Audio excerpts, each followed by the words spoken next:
ಉದ್ಯೋಗದ ಪ್ರಶ್ನೆ ಬಂದಾಗ ಮಲೆನಾಡು ಮತ್ತು ಕರಾವಳಿಯಲ್ಲಿ ಹೋಮ್ ಸ್ಟೇ ಒಂದು ಪರ್ಯಾಯ ಉದ್ಯೋಗದ ಭರವಸೆಯನ್ನು ಸೃಷ್ಟಿ ಮಾಡ್ತಾ ಇದೆ. ಆದರೂ ಸಹಿತ ಅದರಲ್ಲಿ ತುಂಬ ಗೊಂದಲಗಳು ಎಲ್ಲ ಇದೆ. ತಾವು ಅದಕ್ಕೇನು ಯೋಚನೆ? ಅದಕ್ಕೆ ನಿಯಮಾವಳಿಗಳನ್ನು ಸಡಿಲಗೊಳಿಸಬೇಕಾಗ್ತದೆ.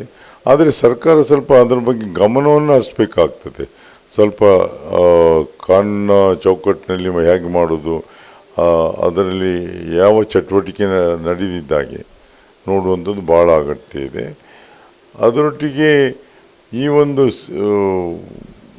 ಹೋಮ್ ಸ್ಟೇ ಮಾಡಿದಾಗ ಆ ಮನೆಯವರಿಗೆ ಒಂದು ಒಳ್ಳೆಯ ಆದಾಯ, ಅವರಿಗೆ ಅವರ ಮನೆಯಲ್ಲಿ 1-2 ರೂಮನ್ನು 5 ರೂಮ್ ಬೇಕು. ಈಗ 5 ರೂಮ್ ಇದ್ದರೆ ಅವರಿಗೆ ಅಲ್ಲಿ ಪ್ರವಾಸಿಗರು ಬಂದಾಗ ಅಥವಾ ದೇವಸ್ಥಾನಕ್ಕೆ ಬಂದಾಗ ಆ ಮನೆಯಲ್ಲಿದ್ದು ವೆಚ್ಚ ಹೋಟೆಲ್ನಲ್ಲಿರೋಕ್ಕಿಂತ ಕಮ್ಮಿ ಆಗ್ತದೆ.